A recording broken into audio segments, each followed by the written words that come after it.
Hi, I'm Peter Adamson, and you're listening to the History of Philosophy podcast, brought to you with the support of King's College London and the Leverhulme Trust. Online at www.historyofphilosophy.net. Today's episode, Know Thyself, 2 Unloved Platonic Dialogues.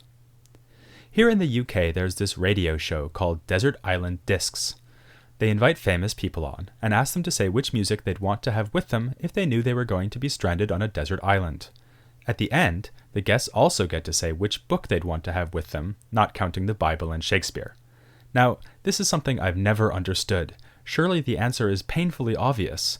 If you were going to have only one book on a desert island, why would you consider taking anything other than the collected works of Plato? My copy of the collected dialogues is 1,745 pages long, not counting the index. That's enough to keep you company through many a lonely desert island night. If you were trapped on a desert island, and started reading Plato's dialogues one after another, I predict you'd be impressed at how deep his back catalogue is. Once you look past Plato's greatest hits, like the Republic and the Phaedo, you'd find plenty of other dialogues that are not just worth reading, but reading a few dozen times. You might as well, after all, since you're stuck on a desert island. In this episode, I'm going to look at 2 such dialogues, the Charmides and the Euthydemus. These aren't famous works, but they show Plato at his best, or close to his best. First then, the Charmides. Like most of Plato's dialogues, the Charmides is named after one of the main characters who appears in it. In the dialogue, Socrates tells the story of how he first met Charmides, a young man of charm and devastating good looks. In fact, the whole dialogue is narrated by Socrates, so that, as we read it, it's as if we were sitting around with him in the marketplace listening to the story. He tells us that, at the time of his meeting with Charmides, he himself has just returned from a military campaign. Everyone wants to hear news of the war, but Socrates quickly shifts the conversation to his 2 favorite subjects. How is philosophy doing in Athens? And are there any promising young men around? One older man who is present, Critias, says that Socrates is in luck. Here comes the most beautiful youth in Athens, his cousin Charmides. Charmides enters, with other men fawning over him because of his good looks, a situation which Plato exploits for some slapstick comedy. Everyone wants to sit next to the enticing young Charmides, and there's such a struggle to make space for him on a long bench that the guy at the end falls onto the floor. Socrates wins the contest for Charmides' attention with a trick suggested by Critias. Charmides, it would seem, has been having headaches. Socrates pretends to know the cure, a certain leaf. But to cure the headache, it turns out you need to cure the whole body, a reference to the holistic medical theories of the Hippocratic doctors we looked at a few episodes back.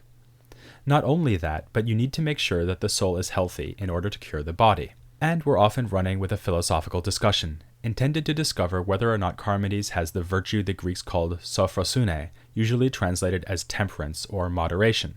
If so, his soul is healthy, and we can proceed to curing his body. But how can we find out whether Charmides has this virtue without knowing its definition? Perhaps Charmides would like to help by defining sophrosune. The attempt to find a definition occupies their attention for the rest of the dialogue. So far, so typically Socratic, with a bit of slapstick thrown in. But hang on a moment. Keen-eared listeners will recall that I've mentioned Critias in a previous episode. He was a relative of Plato's and a leader of the 30 tyrants who overthrew the Athenian democracy just at the end of the 5th century BC. And you'll never guess who was another member of the 30 tyrants. Yes, Charmides. It's rather unclear what Plato himself thought about the episode of the 30 tyrants. As we'll see in a later episode, he was no enthusiastic supporter of the restored Athenian democracy that executed his teacher Socrates. But obviously, when we read the Charmides, we need to bear in mind the controversial histories of these 2 characters. What Plato has done here is a bit like an author of today staging a philosophical conversation about, say, international law and casting George W. Bush and Tony Blair as leading characters. Immediately, we see that Plato's choice to write in dialogue gives him the opportunity to produce literary effects we don't expect from philosophy. When Socrates asks whether Charmides is as beautiful in soul as he is in body, we are supposed to know how the real Charmides turned out, and that affects the way we read the arguments. Of course, within the dramatic setting, Socrates doesn't know what will become of either Critias or Charmides. Plato does have Critias behave in a rather bad-tempered way throughout the dialogue, but Charmides is as charming as he is beautiful. For instance, Socrates asks him point-blank whether he has this virtue of temperance, and Charmides replies that it would be boastful to say yes, but he would bring shame on himself if he said no. This shows quick wit, while neatly sidestepping the question of his virtue. We readers, however, know how Charmides will turn out. Charmides will become the follower of the tyrant Critias, not the philosopher Socrates. And all of this is more than a literary game. It adds resonance to the dialogue's fundamental question, which is not so much what is temperance, but how can we know whether someone is temperate, and how can we know whether we ourselves are temperate? Here we arrive at one of Plato's favorite themes, knowledge of others and knowledge of ourselves. The theme becomes explicit after some more Platonic theater. Young Charmides suggests that temperance is doing one's own business. Socrates finds this perplexing. Is he saying that everyone should make their own shoes? No, says Charmides, that's not what he means, but on the other hand, he isn't quite sure what he does mean. It emerges that this is a definition of temperance he heard from his older relative Critias, who was annoyed at having his cherished definition refuted by Socrates. Taking over the conversation, Critias says that obviously, the definition means that temperance is doing one's business in the sense of doing what one should, in other words, doing good things. Knowingly or unknowingly, asks Socrates. For instance, if I help a man without knowing whether it will benefit him, is this temperance? No, says Critias, that's not what I mean. Really what I mean is the same thing as a famous slogan that appeared as an inscription at the Oracle of Delphi. And yes, that is the same oracle that proclaimed the wisdom of Socrates. You've all heard the oracular inscription, even if you don't know where it comes from. It read, Gnothi se auton, know thyself. So there's my definition, announces Critias. Temperance is self-knowledge. He exudes confidence throughout all this, acting as if it's Socrates who is fumbling along, even though it's he, Critias, who leaps from one attempted definition to another, as if they were all obviously the same. As ever, Socrates is patient and calm, albeit perplexed. He just wants to understand, if only there is something worth understanding. He doesn't quite get what it would mean to have self-knowledge. Medicine is knowledge of health, and house building is knowledge of building houses. What is self-knowledge knowledge of? Here Critias makes a surprising move. He says that temperance, or self-knowledge, is knowledge of knowledge. This leaves Socrates more confused than ever. There's no such thing as vision which sees vision, or hearing that hears hearing. How could there be knowledge that knows knowledge? At this point, Critias is ready to admit that he, too, is perplexed. Plato gives us a nice image for this perplexity. He has Socrates say that just as a man who yawns tends to make everyone else around him yawn, so one man's confusion tends to infect others with confusion. As always with Plato, there's more here than literary byplay. With the surprising shifts in discussion, he's managed to transform the dialogue from a jocular discussion of temperance into something rather different. The dialogue now becomes an inquiry into the nature and usefulness of knowledge. Nowadays, we would say that the dialogue has gone from dealing with ethics to dealing with epistemology, the study of knowledge. In particular, we're now wondering what it means to have knowledge of knowledge. What would this amount to? On the one hand, as Socrates points out, it seems that if I know something, I should know that I know it. For instance, if I know that 2 plus 2 equals 4, I must also know that I know that 2 plus 2 equals 4. In fact, you might even suspect this is a good test of whether I know something. If I'm not sure whether or not I know that 2 plus 2 equals 4, isn't that enough reason to say that I don't know that 2 plus 2 equals 4? On the other hand, as Socrates also points out, it's hard to see what good it does to know that I know. If I know that 2 plus 2 equals 4, that's good enough for all practical purposes. When would I ever need to know that I know that 2 plus 2 equals 4? Thus we have something of a paradox. On the one hand, knowledge of knowledge seems to be absolutely essential. On the other hand, knowledge of knowledge seems empty and useless. If this all seems too abstract, consider instead the case where I am trying to figure out whether somebody else has knowledge. Suppose, for instance, I'm trying to decide whether to let someone give me open heart surgery. Suddenly, it's looking pretty urgent to decide whether the would-be surgeon knows what he's doing.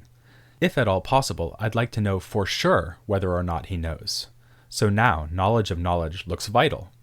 But to know for sure whether or not the would-be surgeon is qualified, I need to have some grasp of medicine myself. Really, I need to be a qualified surgeon. Otherwise, I'll have to take other people's advice to find out whether the would-be surgeon knows what he's doing. I might get lucky and get good advice, but I won't know that the would-be surgeon is knowledgeable. To know that, I would need the same kind of knowledge the surgeon hopefully has. I need to know about surgery. What I don't need is some further knowledge which is about knowledge.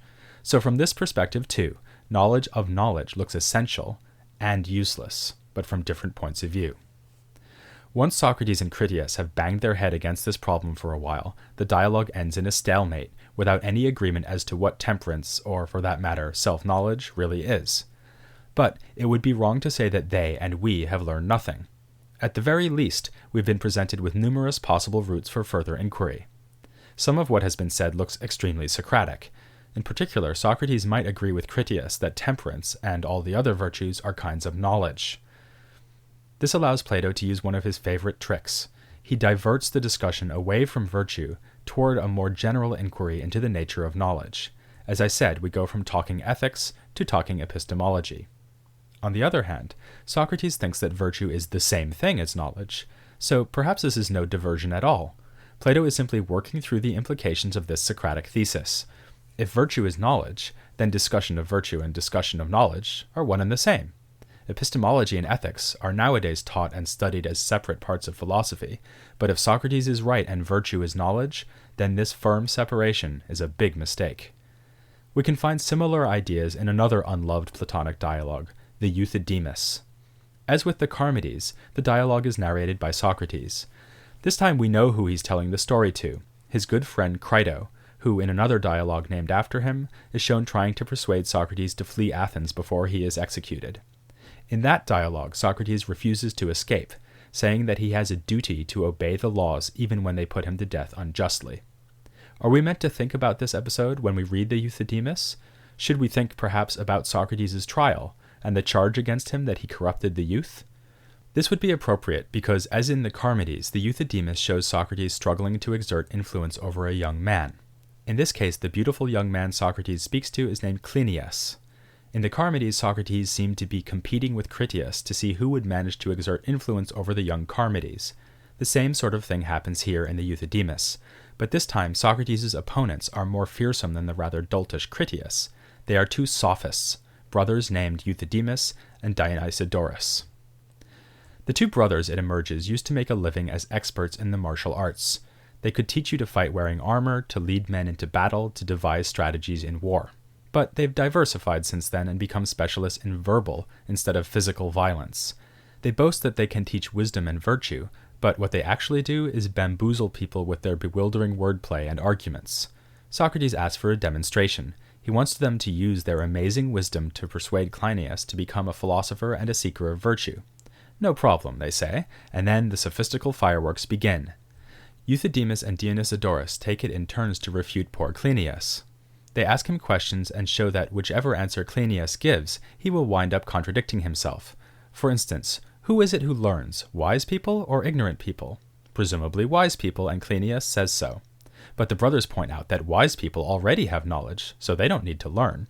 So it must be the ignorant people, Cleinias says. Wrong again.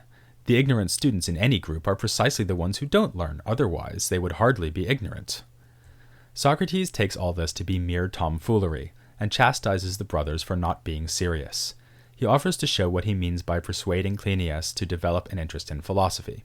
He questions Cleinias in such a way as to lead him to the classic Socratic conclusion that anything that seems to be good, money, food, power, health, turns out to be good only if you use it with knowledge. You remember this point. Money is useful, but only if you use it on things that will be good for you, and this requires knowledge. Socrates hopes that with this good example, the sophistical brothers will buckle down and lead Cleinias to wisdom rather than to bewilderment. Instead, they reach back into their bag of tricks. A typical argument goes like this. The brothers ask you whether you know anything at all. Sure, you say, there are some things I know. So, if you're knowing, say the brothers, then you must know everything. Otherwise, you'd be knowing and not knowing at the same time, which is a contradiction. Now, I know what you're thinking. This is a stupid argument. It's perfectly possible to know one thing, for instance, how to tie your shoes, while not knowing another thing, for instance, how to look after a giraffe. But the brothers insist on leaving out these qualifications. That's cheating, they complain, and they ought to know, because they put themselves in charge of setting the rules of debate. And so it goes. For instance, the brothers argue that if you have a dog, then the dog is yours. If the dog has puppies, then he's a father, and if the dog is yours and he's a father, then the dog is your father. Again, it isn't terribly difficult to see that this is a bad argument, though spelling out in detail where the mistakes are made would require some subtlety. Perhaps Plato's goal here is partly to train the reader to see what goes wrong in such fallacious arguments. But that isn't the only fish he's out to fry. Some of the arguments made by the brothers have deep philosophical implications. This is a dialogue in which fundamental questions of metaphysics and epistemology underlie apparent silliness. To give just one example, the brothers argue that it's impossible for two people to contradict one another. If you say that the horse is white, and I say that the horse is black, then we can only be talking about two different things. You're talking about a white horse, and I'm talking about a black horse. If you're right and there is no black horse, then I'm not talking about anything at all, so I'm saying nothing. And how can I contradict you without saying anything? This argument too seems trivial and silly at first, until we reflect that the brothers sound a lot like Parmenides. If you remember, he too said that it is impossible to think about or speak of that which does not exist. The Sophists are exploiting this thought for their own nefarious purposes, to show that it is impossible even to disagree. The Euthydemus, then, does have a serious philosophical bite. To a large extent, it is a reflection on the nature of knowledge, just like the Charmides. Indeed, many of the puzzles that arise here in an apparently frivolous way return in other dialogues and are considered at greater length. One example is the question about whether it is the wise or the ignorant who learn. This is remarkably similar to Meno's paradox, a staple of every undergraduate course on Plato. Equally fundamental to the Euthydemus is the question of how we should treat other people in philosophical argument. The point of philosophical argument is not winning at all costs, like these verbally pugilistic sophists do. It is to seek wisdom. This makes the dialogue another attempt to show us that Aristophanes was wrong. Socrates is no sophist. He wants to lead young men like Cleinias to virtue and wisdom rather than to perplexity. On the other hand, Plato's Socrates leads young men into perplexity too. Of course, Socrates looks good compared to the Sophist brothers, but don't the Charmides and the Euthydemus also shed light on the limitations of Socrates? In both dialogues, Socrates has a chance to influence a young man and make him virtuous. We know he fails with Charmides, and things don't go very well with Cleinias either. This leads us to wonder, can talking to Socrates really make a young man virtuous? That is a question to which Plato returns again and again, and never more so than in the dialogues we'll discuss in the next 2 episodes. In 2 weeks, we'll get to that staple of every undergraduate course, Meno's paradox, and discuss Plato's most famous contribution to epistemology, the theory of recollection. But first, we'll turn to one of my favorite dialogues, the Gorgias, in which Socrates takes on an opponent even more disturbing than the paradox mongers of the Euthydemus. Next week, it's a battle of the heavyweights, Socrates versus Callicles, on the history of philosophy without any gaps.